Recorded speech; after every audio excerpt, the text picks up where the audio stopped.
Welcome to WitchLit, a place to talk about the craft of writing and writing the craft.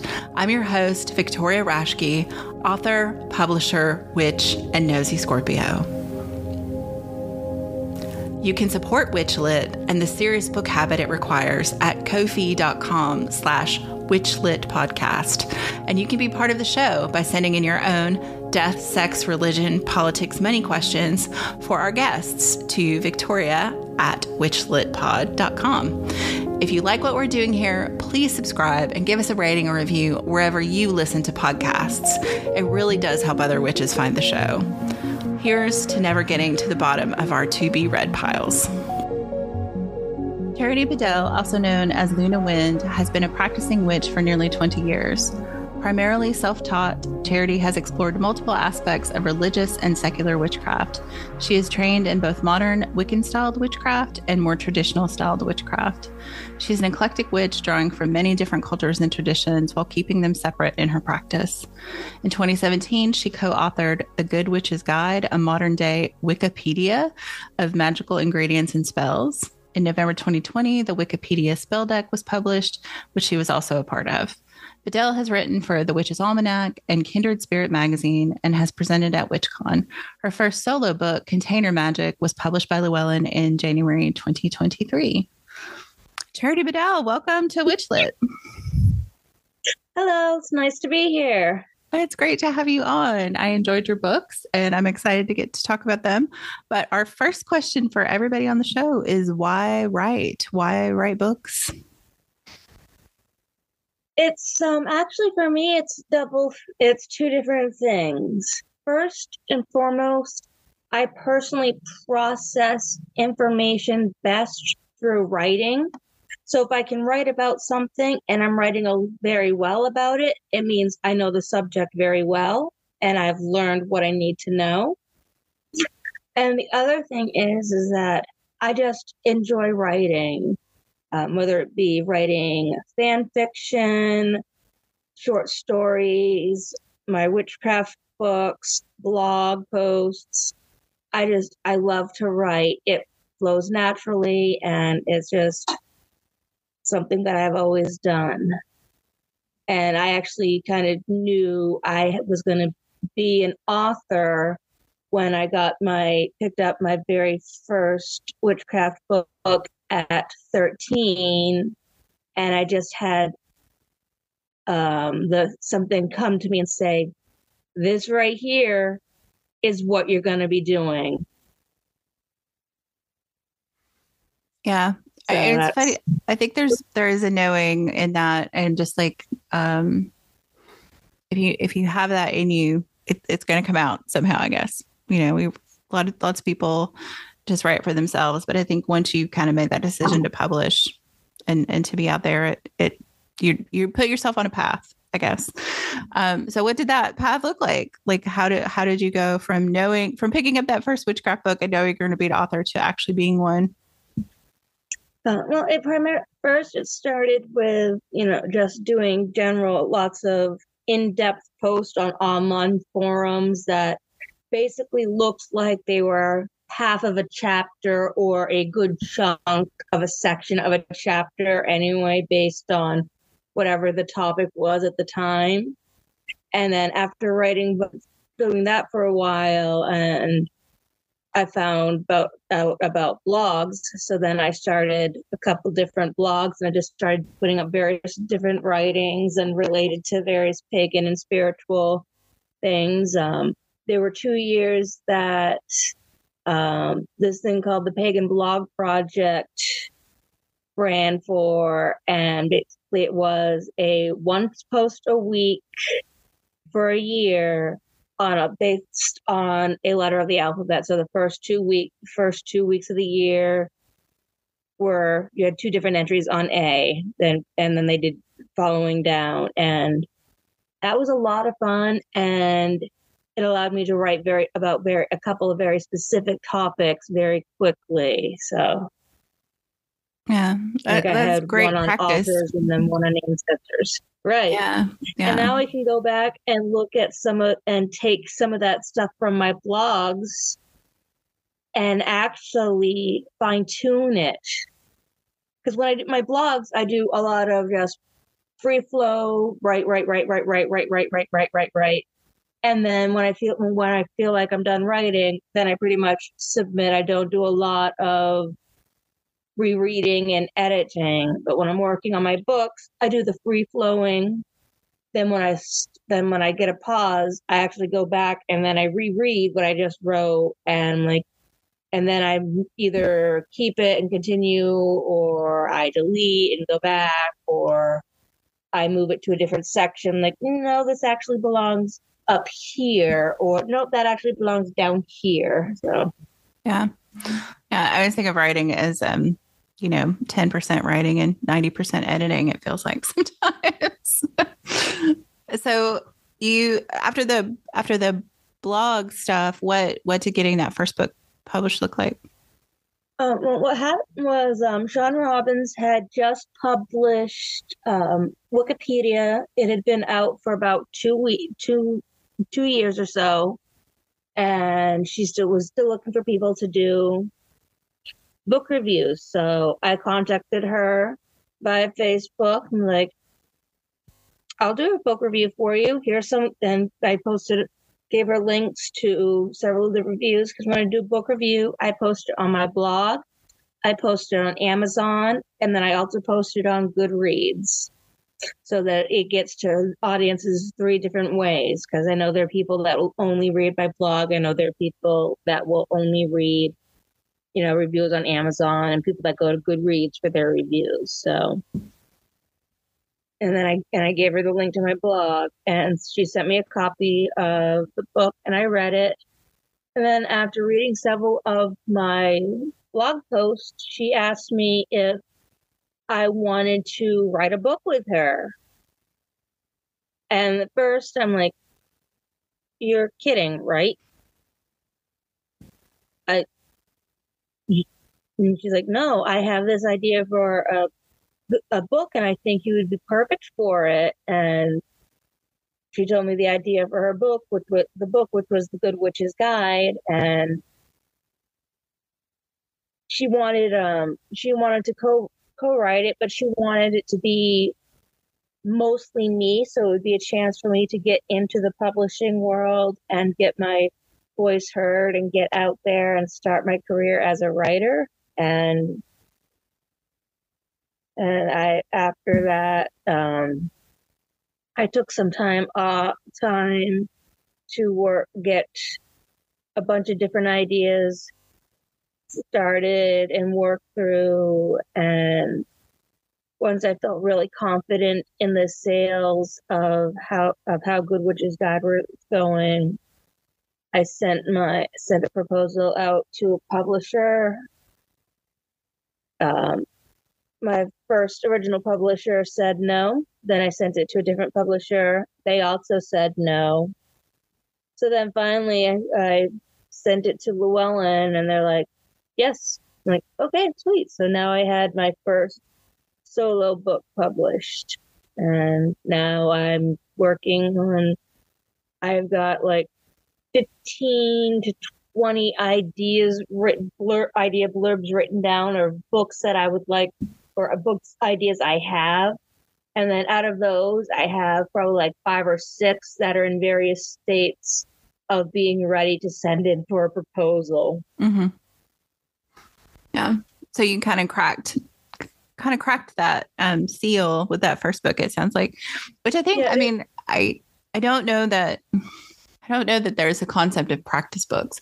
But I do think it's interesting, like that leap from blogging on different topics to the structure of that first book is really like a sampling of topics. Sorry, the podcat decided he no longer wanted to be in my lap. Kind of a sampling of topics to, a one topic book, like to go from this very broad kind of, like touching on the surface of many things to this very deep dive in one topic. It seems like an interesting trajectory. So I'm curious, because you and your co-author do talk about so many different things in The Good Witch's Guide.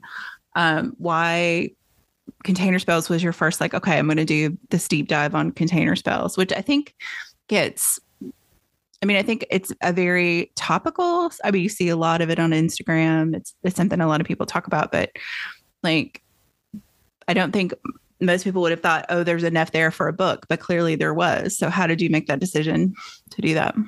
At first, I thought it was largely because of what you said.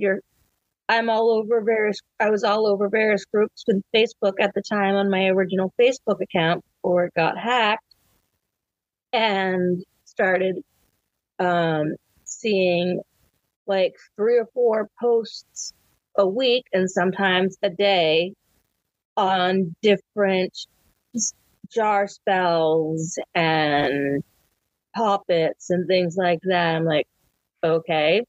And I was reading what they were doing. I'm like, these guys are missing a couple of key points, because they would post their spell and then they'd be like, I don't know why this didn't work. This is a spell I did. Why didn't it work? And then after doing several discussions with them, like, I think it's time I think I can address some of this if I sit down and write a book. And parts of it had started, years ago when I was just trying to, as a writing exercise to process information. I was being like, okay, this is how I think it works, and started writing out ideas and stuff. And I kept some of those notes that I started those when I was 19, 20. So about 12, 13 years ago, I started some notes of some sections of book, but then I started just putting all of it together, because I looked at the market, and you would see books on self-published books through Amazon on some jars, and then you'd find another one that was sachets and packets, and then one for poppets. I'm like,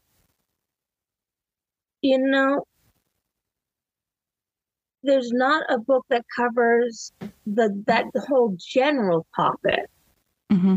because jars, sachets, and poppets may be the most popular forms of containers, but there are all kinds of other types of containers.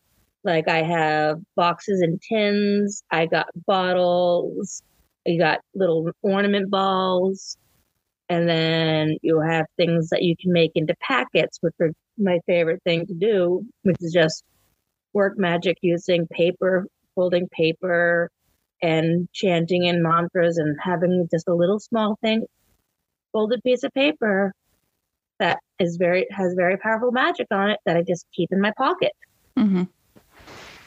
Yeah, no, I liked that, because I think, I don't know, the cover, I think, has a jar or bottle on it. I'm looking at it, but I'm looking at the spine on my shelf right now. But I think it, I think there is this, like, oh, it's a jar, it's a bottle. We think of witches bottles, we think of jar spells, and then really poppets are a container spell, like you said, boxes, there's lots of other ways. So I think that expanded on it. I mean, I think it was the thing that was interesting for me about reading it is kind of like thinking about what kind of spell, what are you trying to achieve? Like, so you have your goal first, and then you think about how to contain that, and then what goes in it specifically for that purpose. And so I kind of like this breakdown in the book of the steps of kind of deciding what kind of spell you're going to do. But I guess, do you have a favorite? I mean, obviously packets, but like, of the spells in the book, was there something that really kind of is your favorite? There are a lot of stuff in that book, but I think one of the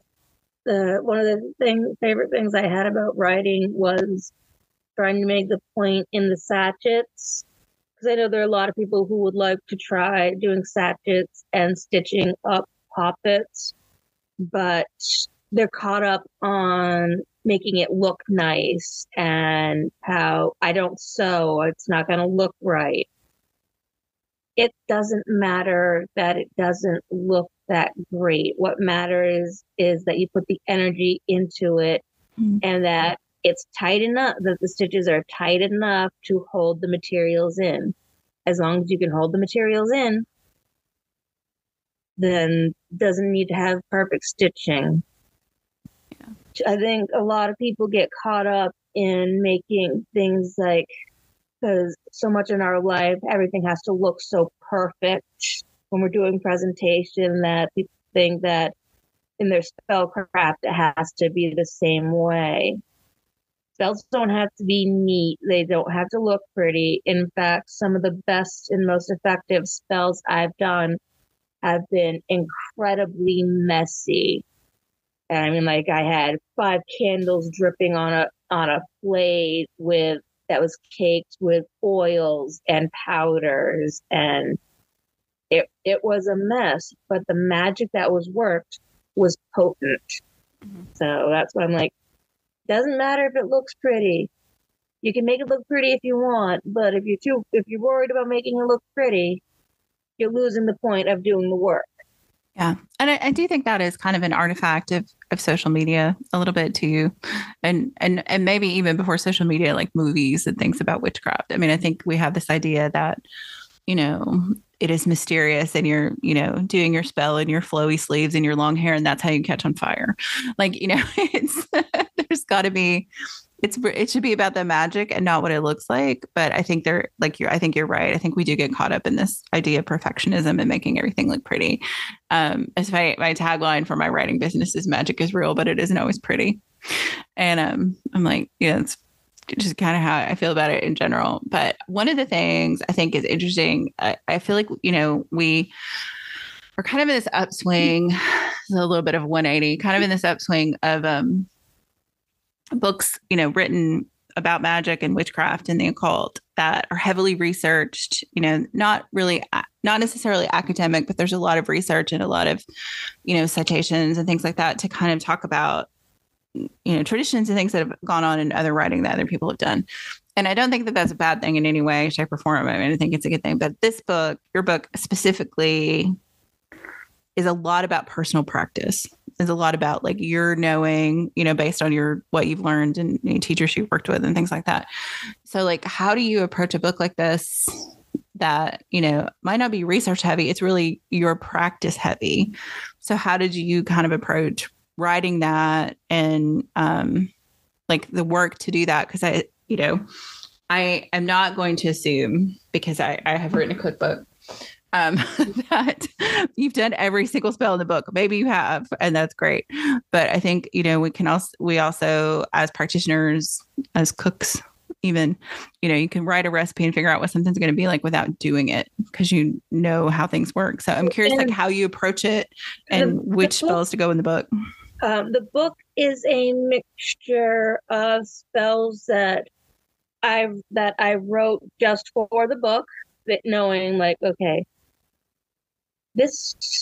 I want to do this kind of spell. What type of container would it be better to fit in? And then I decided where I was going to put it, because there are some spells like I found in my personal practice that spells that are targeted directly at a person and a specific thing, like something for headaches, or if you're healing a specific part in the body, those are best when you actually have a human shape, like a puppet or a doll. Mm-hmm. But other spells that are that can be more distance and long term, that's when I found how to choose about the jars and the bottles, because those things are more stationary.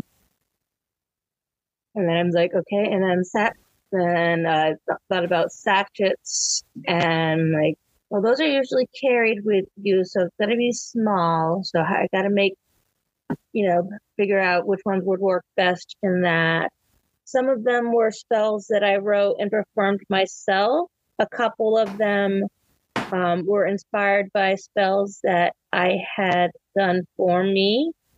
Like, I'm not opposed to going into a shop, and if I'm having difficulties with something and haven't been able to come up with a solution, asking another witch for ideas on what to do.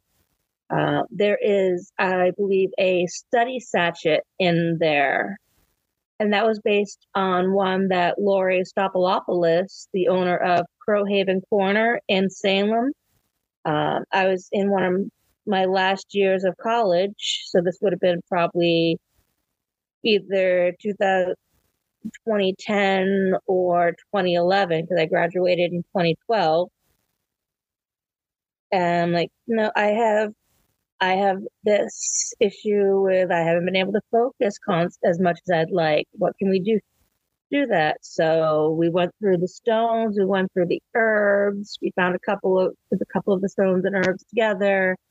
And you're like, yeah, if you carry this with you and help you, that should help with your studies. And she was right, it did. Because that year I was struggling with a couple of courses, and I had that with me, and it's not, my grades didn't suddenly get better, but I was able to start understanding things better. And some of the mistakes I was constantly making were being made less often. I was starting to, like, small little pieces here and there were starting to fall into place and make a better cohesive whole. So, no, it's a lot of it was looking at spells I had written over the years, because sometimes I write spells just to write the spell in case I need it, or I'm in a situation where I think, oh, I need to do a spell, so I'll start looking at writing the spell, get the spell all written out, but then by the time I'm done writing the spell, I don't have the need for the spell anymore. It's like sometimes for myself, just visualizing the spell and what it will look like actually sends the spell already out into the universe. Yeah, I think about that. It's interesting because I do think there is, at least in my mind, and other people may have different experience. Sorry, podcast is being a pain in the butt today. The joys of podcasting with a cat. I think there's a lot of overlap between, in my brain, like between writing a recipe, because I do a lot of magic in my kitchen, right? And writing a spell. And for me, at least, I think when I write a recipe and I give it to someone, I always think, this is your jumping off point. This is how I make it. And then do with it what you will, and kind of go from there. Although I always say with cooking a new recipe, you should make it the way it's written once and see how it comes out. And then you can tweak it. There's a tortilla meat pie recipe in the Good Witch's Guide that was passed down to me from my grandmother. And the first two times I cooked it just exactly as it came, as I was instructed. And then after that, I started tweaking and adding a couple other spices and flavor profiles. And now I've taken my grandmother's recipe, and it's still the base and the heart of the recipe, but I've added my own little flavor to it. And I'm going to try to see what else I can do so I can make a different variation on that for different Sabbats. Like, I use it all the time at Yule now, but I want to see if I can make a different variation that might be better for the spring equinox, or one for Samhain and different holidays, because meat pies are good, they're fun to make, and they're filling. Yeah. Yeah. And one of the things I have to be careful going down this road because I can talk about cooking for a long time. But one of the things that I have because I have so many people in my life who, don't eat meat, or they don't eat gluten, or that, it's just modern life, right? Like, everybody has dietary needs, or, they have religious dietary needs. And one of my favorite things to do is figure out, can I make something like a meat pie vegetarian and people will either not notice or it won't occur to them that it's vegetarian.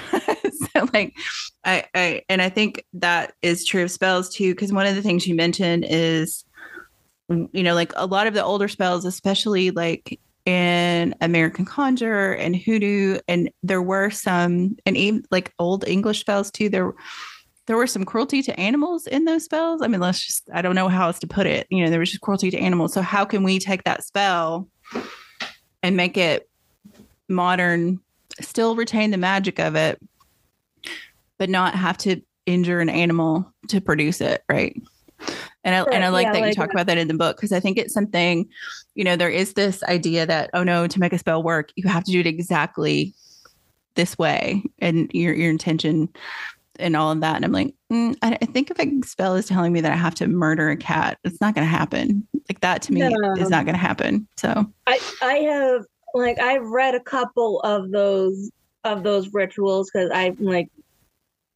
they were historical. There's a reason they were historical. I'm not going to engage in the black cat bone ritual, but I read about it and I'm like, okay, I know about that now. I'm going to choose to not engage in this practice. I know about it.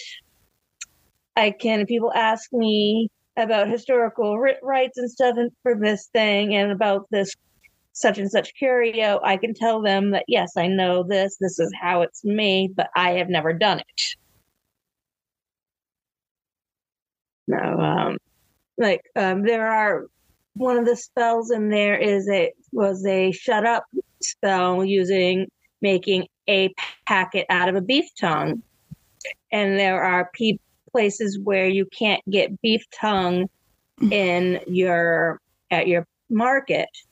So I did some shopping the other day and I found someone made a beef tongue shaped candle that has spikes in it, like the nails you would put into the beef tongue. So if you don't want to work with the actual tongue, you got something that looks just like the tongue right there that does the same thing. You just got to put your intention into it and make sure that that the symbolism is still making that connection.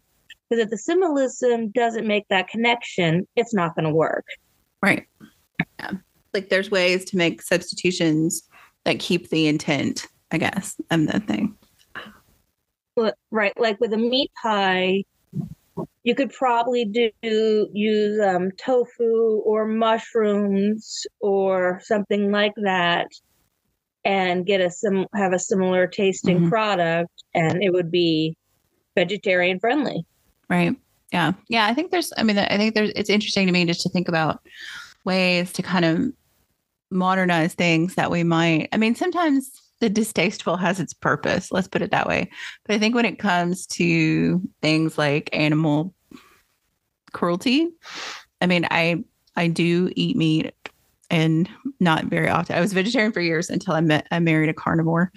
So, but, that is a whole different conversation besides, like actually doing something to an animal for magical purposes. There's ways to get around that don't, I think, hurt the intent and also don't hurt the animal. So, right. Yeah. I like that. And I know there are some, practices where, they do still slaughter the animals as part of rituals. But I then did, and people have reply at the shock value. But I did further research, and yes, the animals are slaughtered and the blood is given to the gods and the spirits, but the meat is actually eaten and used by the people. Right. Yeah. The people react at the part part and think, oh my God, they're just killing the animal. Look further. The actual eating of the animal is part of a feast. Right. They cared for the animal. They treated it respectfully. And then they do a ritual sacrifice where they kill it as part of the ritual. And then it's taken care of and eaten. Yeah. I have no problem. I might not I won't do that myself, but yeah. In context. Yeah, there's Right. context for that. That's different than what I Like if I agree than what raised people my think. own chickens and I was going to roast a chicken for a ritual, then I might have to do the butchering or something, or I would go to a butcher that I knew was friendly and like, I need this taken care of humanely for this thing. Right. Yeah. No, that all makes a lot of sense to me. So I guess now that this book is in the world and you have all these other things kind of on your plate that you're looking at, do you think that like as you work on these projects and do the research and your own practice to that, does your practice change or evolve with your writing? I mean, do those things kind of feed each other, or how does My that work for you? my practice has definitely changed and evolved substantially over the years. Part of it has been through stuff I've been exposed to as I've done studying and reading for my writing. And part of it has just been also growing up and being more exposed to the world around me and having reality. Like when I first started, I was very much a big love, light, peace only, no negativity, no anger, no depression, none of that in my life. Which in the late 90s, early 2000s, that's basically what everyone was doing. That's what was in at the time, was the white light, love and peace. If you ignore the darkness, it'll go away. And that was toxic for a while. And I had a very bad crash. And then when I crawled out of that crash, I started looking into traditional witchcraft. And that's when I started realizing that in order for my practice to be truly balanced and truly effective, I needed to understand and appreciate the darker side of life, the death, the depression, the anger, the pain, as well as the love, the light, and the joy. Because without one, the other doesn't really shine so much. And once I started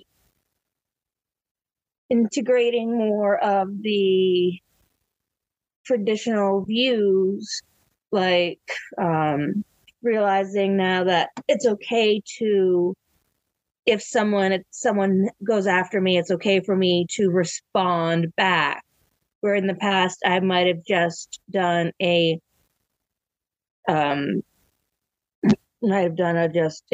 put up a huge block and just put them in a place where I can't see them, can't hear them, they're not existing, basically block them out from my life. Whereas now I will, depending on what happens, I will give them a bitch slap back, or I will sometimes you might just need to cool off for a bit and like, nope, so you'll just go over here and cool off for a bit once you've learned your lesson. I'm not a magical pushover anymore. I don't let people walk all over me. And that's how I started my craft, was being very timid, very sweet, everything. It must be perfect. And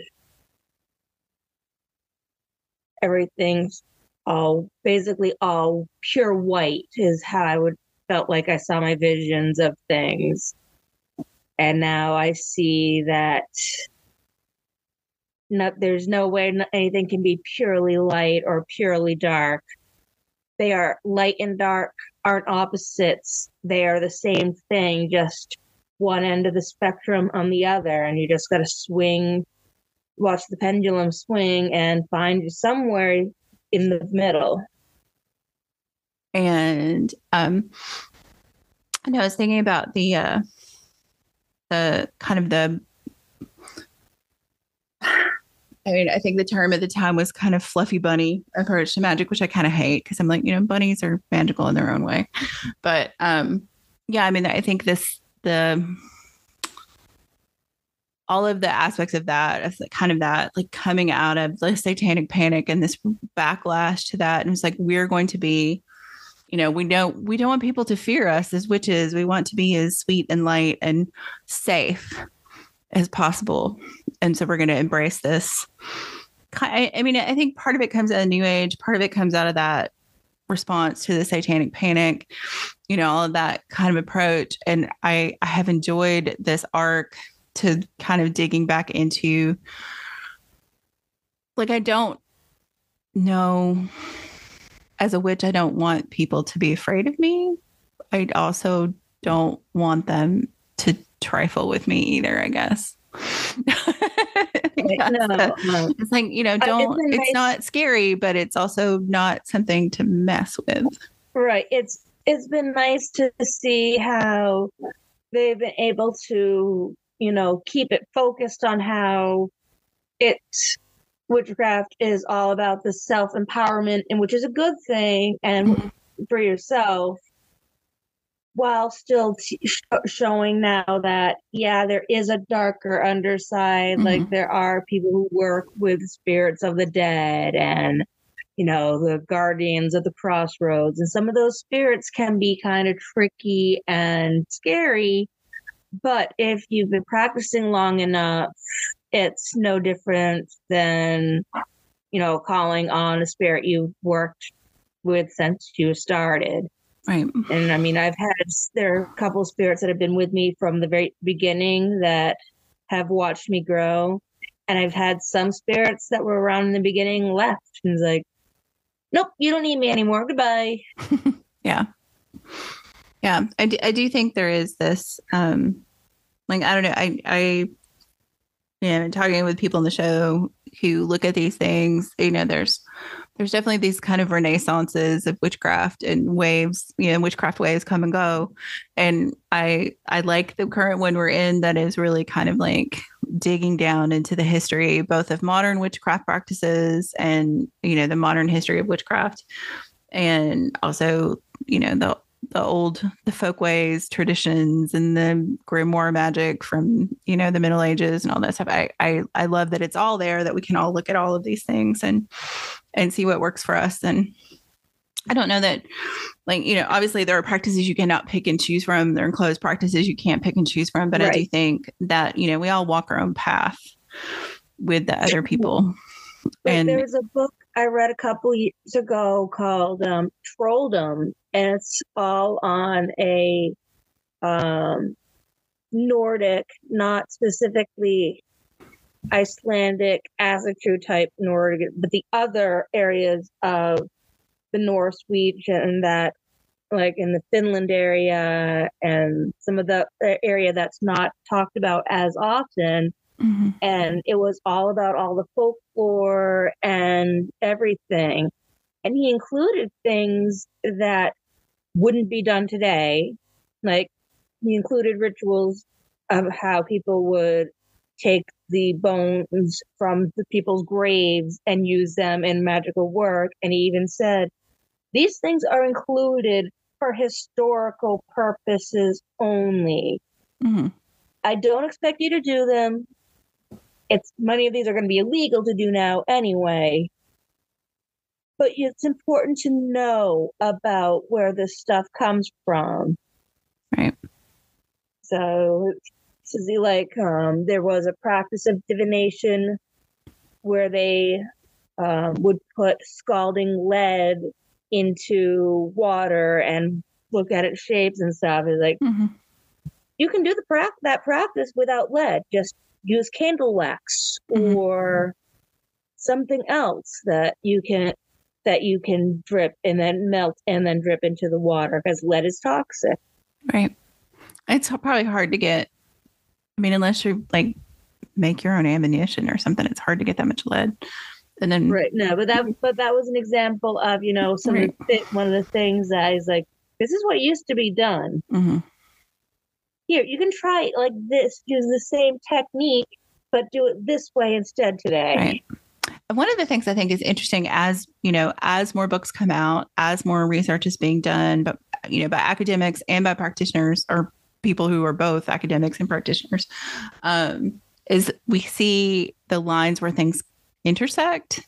Like there's so many times when you're like, oh, that practice looks like this practice in this other tradition and culture, and how these different places might come to magic or practice in the same way, which I always find really fascinating. That, you know, we just see more and more of that. The more information's out there, the more we see where things intersect.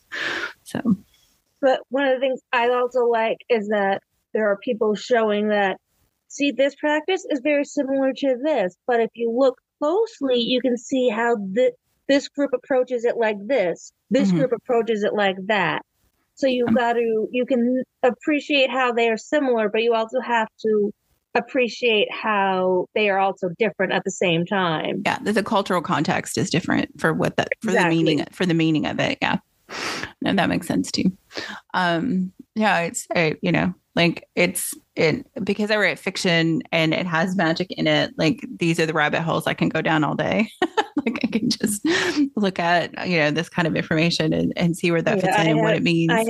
I haven't had time to really write as much fiction as I would like last couple of years. I used to write a lot. I used to only write fiction, and the last couple of years now I've been writing stuff that's been basically creative nonfiction. People don't have look at me weird when I say that. They're like, creative nonfiction? What's that? I'm like, you're writing nonfiction, but you're still being creative. It's right. Letting it flow. Writing nonfiction doesn't mean you're not being creative. You got to find different ways to present the information. You're still being a wordsmith. You're still twisting the words. The art of writing is still there. Yeah. Yeah. And I probably could have a whole different podcast on talking about the space between fiction and nonfiction. So. I actually remember a book series that came out when I was a teenager called the Circle of Three series. And I think there were like 14 or 15 books in the series. And it was about teenage girls going through their life as they learned witchcraft. And there were scenes in the books where they actually did out the spell, where she went through and found a spell in a spell book and did it. And it was actually written in the book as if she was performing the spell that she had found.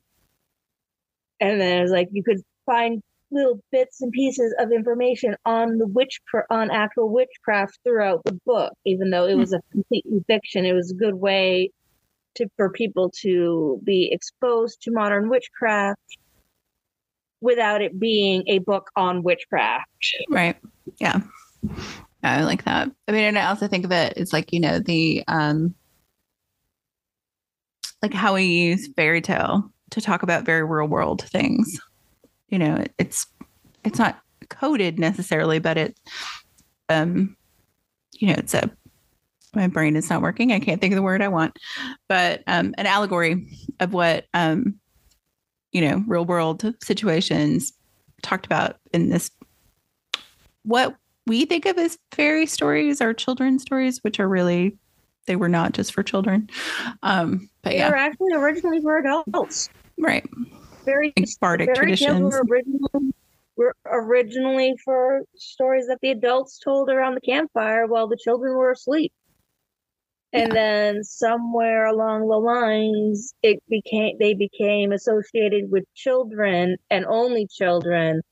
And now today, we're actually finding that people are not quite happy with how so many fairy tales were Disneyfied. Even stuff fairy tales that haven't been turned into movies by Disney have had that same sort of treatment and just been made into cute little children's stories. When, like in Cinderella, for example, all the modern versions of Cinderella have basically ignored the fact that when the prince comes to her house and the shoes are given to her stepsisters to try on first, they cut off their toes and they mutilate their feet to try to fit into the slipper.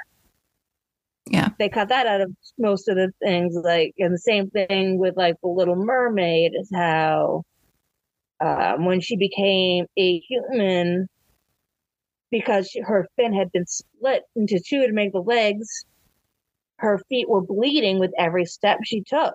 Mm-hmm. But she And that still she did it. turns into sea foam at And the then she end of the turned into story. sea foam at the end because of the Yeah. betrayal. Like, Yeah. that It is interesting to was, me. I mean, I think there's so much out there right now. It's just an interesting time. I feel like we have an embarrassment of riches of things to look at and read and dig into and feed, both our imaginations and our witchcraft in many ways. that's what I like. I can go into the folklore section and you can find both the sweetened versions of the fairy tales, but then you can also find the original preserved versions that had all the dark and twists to them. And I'm like, give me both. Yeah.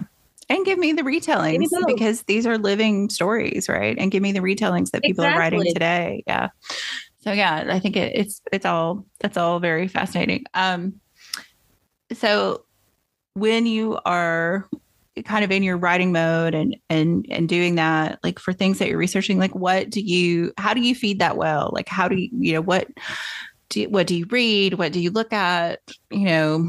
How do you kind of put yourself in that space to be creative? Like what feeds your well, I guess. Sometimes it's a trip to a metaphysical store. Like sometimes I'll go into a store and just the energy of being in that store revitalizes a spark in my spirit, and that then triggers the creative spark, which then allows me to work through any blocks I was having. Other times it can be reading a book. Like I was reading Storm Fairy Wolf's The Magical Name recently, and I just started the second part of the book. And there's a quote that really stuck with me that I thought, that's actually one of the best quotes regarding magic I have ever heard. I'm going to have to use that at something similar to that. And the quote was, it's okay to feel silly while doing magic. Magic is ludicrous. Mm-hmm. Which, I mean, that goes back to our earlier conversation about how people get stuck up in the feeling and making it all look right. Magic doesn't have to look right. It just needs to feel right. And sometimes feeling silly is part of it. Because there are times when I felt silly, like sprinkling the powder around a candle before I lit. I'm like, is this really going to make that difference? Yeah, shut up, talking brain. Magic is meant to be fun and silly.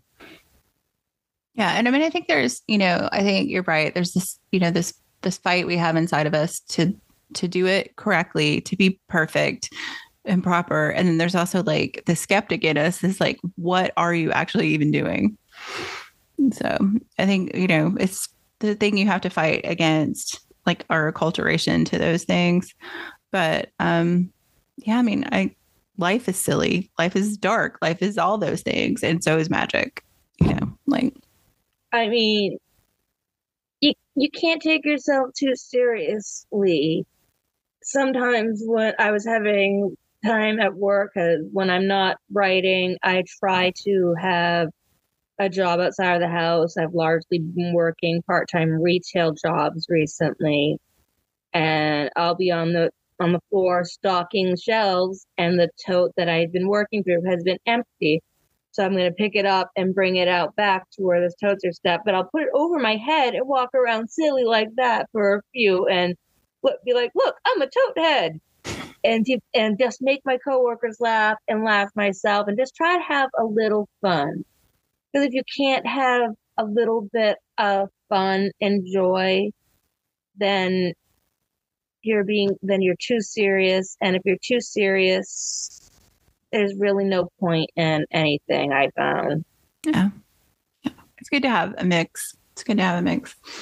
So, in the interest of time, we will move on to our closing topics, I guess.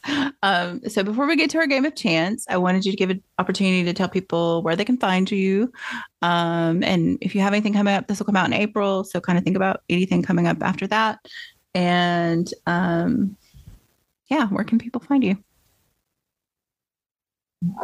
They can find me on Facebook and on Twitter as Charity L. Bedell on both of those. And I have I'm on Instagram as Luna Wind. And I think that'll also be my TikTok. I have to double check that. In May, I have an in-person event in Salem where I'm going to be at the end of the month. I believe it's the 24th. I will be at Omens selling and signing books. And then I'll be back there again in the beginning of October. Awesome. Great. All right. So our last question for everybody is our game of chance.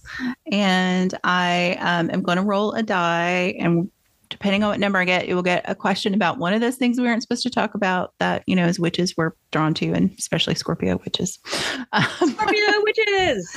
Yes. So you'll get a question about death, sex, religion, politics, or money. And if I roll a 6, you get to pick which one. So let's see where we go. 1, death. Perfect Scorpio witch conversation. So I've asked a lot of witches on the show, like what they want to happen to their papers, after they die. But I want to shift this one a little bit because I think about container magic specifically, and about how you, like you said, some of them are long-term, like you bury them, you do those kind of things. So what do you think happens to a witch's magic out in the world when she dies?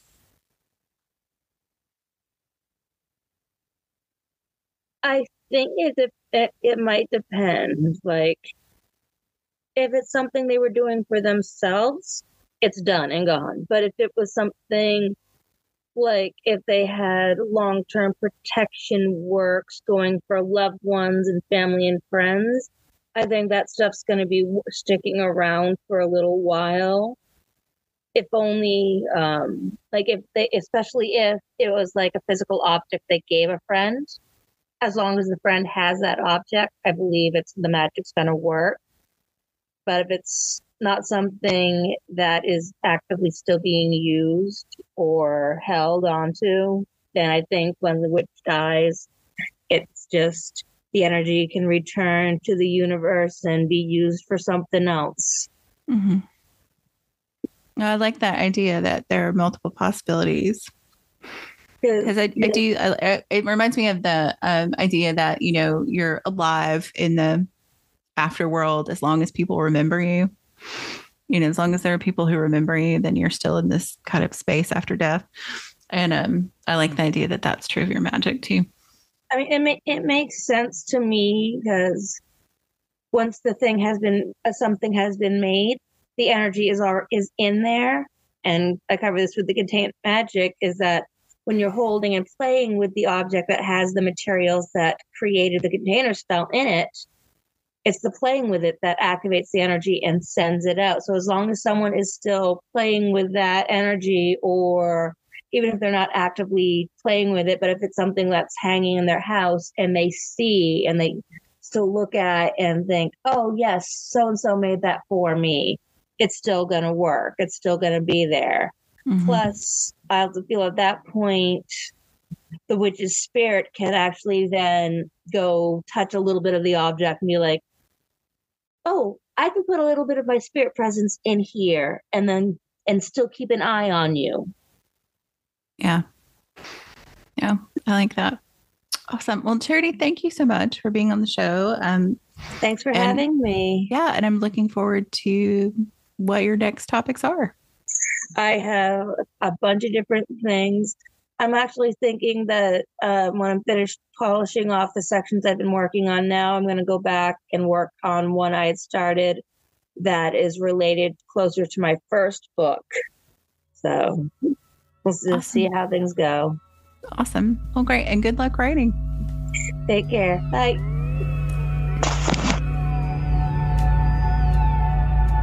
WitchLit is a production of Thousand Volt Press. Our intro music is Cosmic Glow by Andrew Kay, and our outro music is Voices by Alexander Shanekar. Transcripts and all our previous episodes are available at witchlitpod.com, and you can follow us on Instagram at witchlitpod. Thanks for listening and for reading witchy.